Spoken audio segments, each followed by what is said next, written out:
News 24 এর আজকের সর্বশেষ সংবাদে শুরুতেই জানিয়ে দেব সংবাদ শিরোনাম, পরে থাকবে এ নিয়ে বিস্তারিত আলোচনা। প্রথমেই জানাবো বিএনপি সময়মতো আন্দোলনের ডাক দিবে মন্তব্য মির্জা ফখরুলের। এছাড়া থাকছে অস্ত্র ঠেকিয়ে হুমকির অভিযোগ অস্বীকার সাবেক সাংসদ আমানুরের। রয়েছে কারা অর্থ পাচার করে তালিকা নেই অর্থমন্ত্রীর কাছে। এছাড়া থাকছে বিএনপি গণতন্ত্রে বিশ্বাস করে না বলেই নির্বাচন বয়কট করে মন্তব্য ওবায়দুল কাদেরের। জানাবো সংসদের তোপের মুখে স্বাস্থ্যমন্ত্রী। এবং সবশেষে রয়েছে সব দলকেই মুক্তিযুদ্ধের সপক্ষে শক্তি হওয়া উচিত বললেন তথ্যমন্ত্রী। পুরো খবর পেতে ভিডিওটি শেষ পর্যন্ত দেখুন। সর্বশেষ সংবাদ পেতে চ্যানেলটি সাবস্ক্রাইব করুন। এবার বিস্তারিত। বিএনপি সময়মতো আন্দোলনের ডাক দেবে বললেন মির্জা ফখরুল। আওয়ামী লীগ সরকার জনগণের সাথে প্রতারণা করে ক্ষমতায় টিকে আছে বলে মন্তব্য করেছেন মহাসচিব মির্জা ফখরুল ইসলাম আলমগীর। তিনি বলেন, আওয়ামী লীগ কখনোই সুষ্ঠু নির্বাচনে ক্ষমতায় আসতে পারবে না, তাই সবকিছুকে নিয়ন্ত্রণ করছে তারা। বিএনপি সময়মতো আন্দোলনের ডাক দেবে বলে জানান তিনি।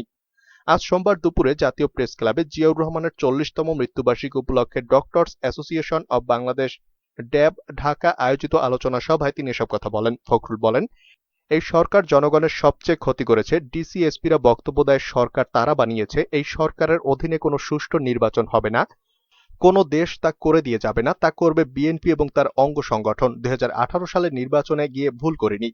তিনি বলেন, অনেকেই বিএনপিকে আন্দোলনের কথা বলেন, এখনো আন্দোলনের ডাক দেওয়ার সময় আসেনি, সময় হলেই ডাক আসবে। বিএনপির আন্দোলন করেছে 2014 সালে, 2018 সালে জনগণ সারা দেশ বন্ধ করে দিয়েছিল।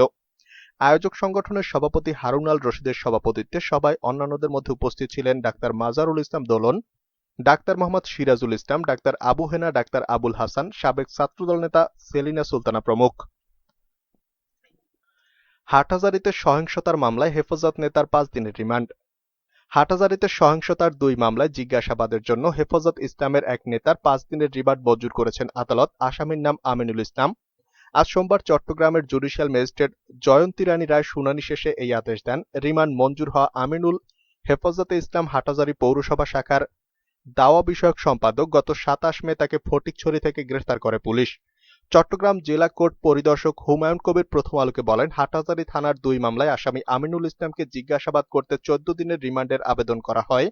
শুনানি শেষে আদালত এক মামলায় 3 দিন এবং আরেক মামলায় 2 দিন অর্থাৎ মোট 5 দিনের রিমান্ড মঞ্জুর করেন। চট্টগ্রাম জেলা police super S M Rashidul Haque প্রথম আলোকে বলেন, হাটহাজারীতে সহিংসতার ঘটনার অন্যতম আসামি আমিনুল নেতৃত্বদানকারী কয়েকজনের মধ্যে একজন ছিলেন তিনি। জিজ্ঞাসাবাদে তার কাছ থেকে ওই ঘটনায় জড়িত অন্যদের সম্পর্কে তথ্য নেওয়া হবে। ভারতের প্রধানমন্ত্রী নরেন্দ্র মোদীর বাংলাদেশ সফর বিরোধিতা করে বিক্ষোভের জেরে চট্টগ্রামের হাটহাজারী এবং ব্রাহ্মণবাড়িয়ায় সংঘর্ষ হয়। এ সময় মাদ্রাসার ছাত্ররা হাটহাজারী থানা ভবন, ভূমি অফিস ও ডাকবাংলোতে ভাঙচুর, অগ্নিসংযোগ করেন। এ ঘটনায় হাটহাজারী থানায় 4,500 জনকে আসামি করে 10টি মামলা করে পুলিশ। এতে জুনায়েদ বাবুনগরী সহ 148 জনের নাম উল্লেখ করা হয়। 10 মামলায় এ পর্যন্ত 81 জনকে গ্রেফতার করেছে পুলিশ। আসামিদের মধ্যে 8 জন স্বীকারোক্তিমূলক জবানবন্দি দিয়েছেন। হেফাজতের নতুন কমিটি ঘোষণা। কওমি মাদ্রাসা ভিত্তিক সংগঠন হেফাজতে ইসলাম বাংলাদেশের কেন্দ্রীয় কমিটি ঘোষণা করা হয়েছে। সোমবার সকাল 11:15 খিলগাঁও মাখজানুল উলুম মাদ্রাসায় সংবাদ সম্মেলনের মাধ্যমে নতুন কমিটি ঘোষণা করা হয়। এবারের কমিটিতে দলটির সাবেক আমির শাহ আহমদ শফীর বড় ছেলে মোহাম্মদ ইউসুফকে রাখা হয়েছে। বাদ দেওয়া হয়েছে দলটির কেন্দ্রীয় যুগ্ম মহাসচিব মামুনুল হককে। এছাড়া কমিটিতে জুনায়েদ বাবুনগরীকে আমির এবং নুরুল ইসলাম জিহাদিকে মহাসচিব হিসাবে রাখা হয়েছে। এছাড়া মাওলানা আতাউল্লাহ হাফেজি, মাওলানা সালাউদ্দিন নানুপুরি, অধ্যক্ষ মিজানুর রহমান, মাওলানা মুহিবুল হক, মাওলানা আব্দুল কুদ্দুস সহ কয়েকজনকে নায়েবে আমির হিসাবে রাখা হয়েছে। যুগ্ম মহাসচিব হিসাবে রয়েছেন মাওলানা সাজিদুর রহমান, মাওলানা আব্দুল আউয়াল ও মাওলানা লোকমান হাকিম। সাংগঠনিক সম্পাদক মনোনীত হয়েছেন মাওলানা মীর ইদ্রিস। কমিটি থেকে বাদ পড়েছেন সদ্য বিলুপ্ত কমিটির যুগ্ম মহাসচিব মাওলানা মামুনুল হক, নাসির উদ্দিন মুনির, সাংগঠনিক সম্পাদক আজিজুল হক ইসলামাবাদী, কেন্দ্রীয় নেতা জাকারিয়া নোমান ফয়জি, খালিদ সাইফুল্লাহ আইয়ুবী, হাসান জামিল, মুফতি হারুন ইজাহার সহ নানা ইস্যুতে বিতর্কে জড়িয়ে পড়া হেফাজতের নেতারা। একইভাবে আল্লামা আহমদ শফী হত্যা মামলার অভিযুক্ত নেতাদেরও বাদ দেওয়া হয়েছে। এছাড়া সদ্য বিলুপ্ত কমিটির একক আধিপত্য বিস্তারকারী রাবেতা ও জমিয়ত সিন্ডিকেটকেও ভেঙে দেওয়া হয়েছে। গত বছরের 15 নভেম্বর জুনায়েদ বাবুনগরীকে আমির করে 151 সদস্য বিশিষ্ট হেফাজতের কমিটি ঘোষণা করা হয়। সেখানে হেফাজতের প্রতিষ্ঠাতা আমির আহমদ শফির ছেলে আনাস মাদানী সহ শফি অনুসারী কাউকে রাখা হয়নি। প্রসঙ্গত, ভারতের প্রধানমন্ত্রী নরেন্দ্র মোদীর বাংলাদেশ আগমনকে কেন্দ্র করে গত মার্চের 25, 26 ও 27 তারিখ দেশজুড়ে যে সহিংস ঘটনা ঘটেছে, অন্তত 17 জন মানুষের প্রাণহানি হয়। এসব নাশকতার পেছনে জড়িত থাকার অভিযোগে অন্তত 1 ডজন হেফাজত নেতা গ্রেফতার রয়েছেন। বিএনপি গণতন্ত্রে বিশ্বাস করে না বলেই নির্বাচন বয়কট করে মন্তব্য ওবায়দুল কাদেরের। আওয়ামী লীগের সাধারণ সম্পাদক এবং সড়ক পরিবহন ও সেতুমন্ত্রী ওবায়দুল কাদের বলেছেন, গণতন্ত্রে বিশ্বাস করে না বলেই বিএনপি নির্বাচন বয়কটের মতো সিদ্ধান্ত নিচ্ছে। সোমবার ঐতিহাসিক 6 দফা দিবস উপলক্ষে সকালে ধানমন্ডিতে বঙ্গবন্ধু ভবন প্রাঙ্গণে বঙ্গবন্ধু শেখ মুজিবুর রহমানের প্রতিকৃতিতে শ্রদ্ধাঞ্জলি নিবেদন শেষে সাংবাদিকদের এসব কথা বলেন। ওবায়দুল কাদের বলেন, বাংলাদেশের স্বাধীনতার ব্যাপারে বিএনপির আস্থার অভাব রয়েছে। তারা যে নির্বাচন বয়কট করেছে অথচ 70 সালে বঙ্গবন্ধু লিগ্যাল ফ্রেমওয়ার্কের আন্ডারে কিন্তু নির্বাচন করেছেন। একটা শর্ত ছিল, বাঁধন ছিল। অনেকেই চিন্তিত হয়ে পড়েছিল এই নির্বাচন করে কি হবে, কিন্তু বঙ্গবন্ধু জানতেন নির্বাচনে একমাত্রই পথ স্বাধীনতা। এদিকে সব দলকেই মুক্তিযুদ্ধের সপক্ষের শক্তি হওয়া উচিত বললেন তথ্যমন্ত্রী। তথ্য সম্প্রচার মন্ত্রী এবং আওয়ামী লীগের যুগ্ম সাধারণ সম্পাদক হাসান মাহমুদ বলেছেন, যারা স্বাধীনতার বিরোধিতা করেছে তারা কোথাও রাজনীতি করতে পারবে না। এদেশের রাজনীতি এমন হওয়া উচিত যেখানে সরকারি দল ও বিরোধী দল উভয়ই থাকবে মুক্তিযুদ্ধের পক্ষের শক্তি। আজ সোমবার ঐতিহাসিক 6 দফা দিবস উপলক্ষে রাজধানীর ধানমন্ডি 32 নম্বরে জাতির পিতার প্রতিকৃতিতে বাংলাদেশ আওয়ামী লীগের পুষ্পস্তবক অর্পণে অংশগ্রহণ শেষে সাংবাদিকদের সঙ্গে সংক্ষিপ্ত মতবিনিময়কালে তিনি এসব কথা বলেন।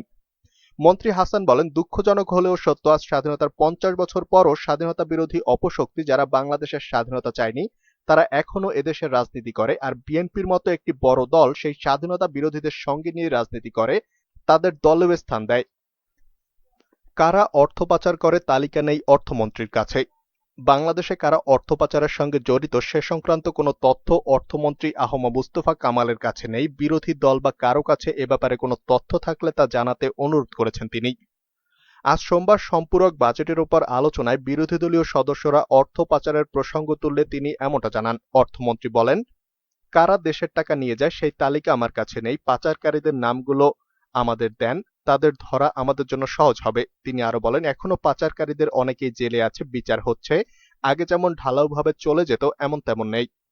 অর্থমন্ত্রী বলেন, দেশের মানুষের কষ্টে অর্জিত টাকা বিদেশে চলে যাবে, আপনাদের যেমন লাগে আমারও লাগে। আমি অনিয়ম বিশৃঙ্খলার বিরুদ্ধে, আমরা সবাই চাই এগুলো বন্ধ করতে হবে। আগে সিমেন্টের নাম করে বালি আসতো, একটার নাম করে আরেকটা আসতো।